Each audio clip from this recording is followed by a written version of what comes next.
What's going on, fellas? Today we're going to be busting out the K-type thermocouple.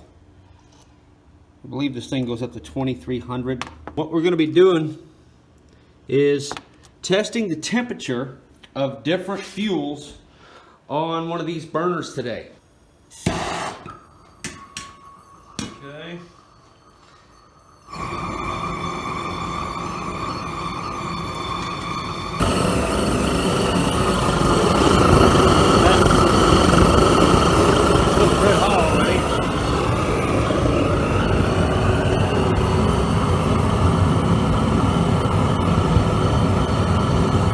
Definitely red hot.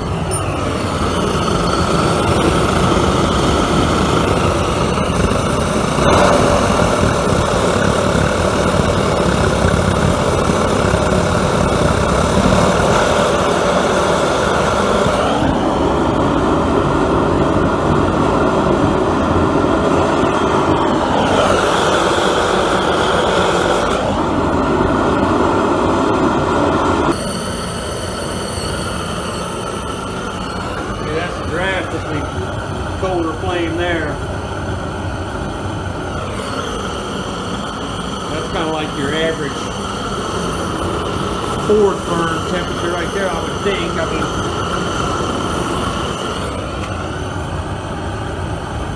dropping in temperature big time. Let's see what this thing can really do here.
Impressive.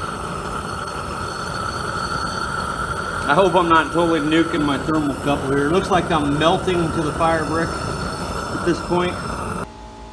Alright fellas, so far the hottest I've been able to get is about 2100 in that area. Totally destroyed the thermocouple. Alright fellas, we're set up here. Had to take a quick break there. Believe it or not, I just got off the phone with a news broadcast station from Boston about these torches. I have a video of one of these things burning me. It's a benzomatic model, and apparently sometimes this thing burns people. Fire comes out of this hole right here after it ignites up from the top, and people drop this tank, and when they drop the tank, a little tear is being caused right at the neck of the bottle, and it's killing them. Like if that were to happen in this shop, you know, I mean, dude, that'd be the end of me. So just a quick public service announcement. If you've got a type of torch like this, there's a regulator inside here with 2 O-rings. One of your O-rings is going to fail one day. And when it does, propane gas is going to shoot out this little hole in the neck. And it can be ignited by the flame. It happened to me, and I put a video of that online warning people. And a engineer has contacted me about a case he has going on. It might be a lawyer, actually. And a news broadcast station from Boston. Apparently there are 2 cases taking place, one in Canada and one in Arizona, where these things have killed somebody. A harmless propane tank. Can you believe that? This thing's catching their hand on fire like it did me, and then they drop it. This is one of my older versions. But this is an actual kill you benzomatic version, I think. We're going to do a little fuel consumption test on this thing from my good friend Jason over there at Thomas Brothers Hard Cider. I think that's the name of your guys' company. I'm sorry, man. I'm away from the computer here.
think we've seen about enough of that.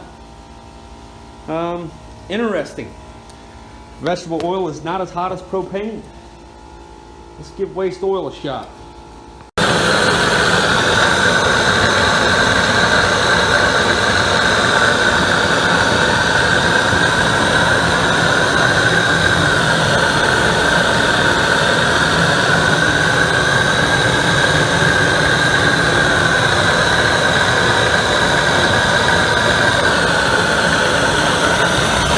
So our performance was altered just a dab by the oil being a hair thicker, but for the most part, it turns out the propane's hotter.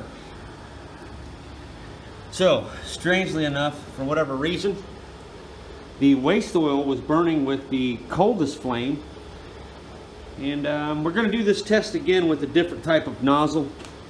For the most part, I need to go ahead and get this thing cleaned up and boxed up and mailed out today. I said I'd have this thing mailed by noon, and it's coming up on 11 o'clock, so I've really got to get going here. So we're not going to be able to try diesel today, but I am going to throw together another one of these burners, and we will resume testing on the temperatures of different combustion fuels for sure. As far as how this thermocouple fared, man, it really got beat up pretty bad.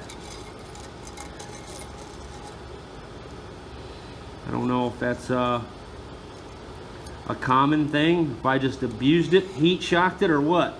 All right, Jason, I just wanted to mention one thing to you. When you get this, you should know that every fuel has its own optimum angle of attack. So you just kind of want to play it by ear when you're adjusting the angle of this nozzle. Whenever you get the flame to sound the best for whatever fuel you're burning, it is going to be the setting that you want. Right now I have it set for waste oil because that's the last test that we just did. That's why I don't hardwire these anymore, because I don't ever know what you're going to be burning. So this thing's been tested out. You can see that it works quite well. And the temperatures you're going to get out of different fuels. Propane's the hottest. Totally was not expecting that. So there you go, brother. I'm going to have this thing in a box, and I'm headed to the post office right now. Another thing I wanted to mention to you, Jason, about your oil reservoir. When you're using waste oil, it's sometimes thicker than the stated viscosity that's on the bottle, and it's sometimes thicker than anything else you're going to burn. So what you may have to do is you will not be able to run the oil reservoir on the ground like this and get the highest performances available. You will have to elevate your fuel reservoir, sometimes as high as 5 feet in the air. Sometimes I'll even set the container on top of a step ladder and have it anchored on pretty good or something like that, because at just this height here, it does great. But just me lifting that jug up and holding it like this, you get like a 25% increase in power out of the thing, because it is a siphon filter or a siphon nozzle. It doesn't use an oil pump, it's just using vacuum. So if you find this thing wanting to go out on you on waste oil because you're adding too much air but you want a bigger flame, just raise your fuel reservoir up in the air and it'll give you a higher head pressure, and this thing will operate at far higher levels. That's just one little trick about getting more power out of these things, is elevate your fuel reservoir. So good luck to you, man. I hope things work out for you.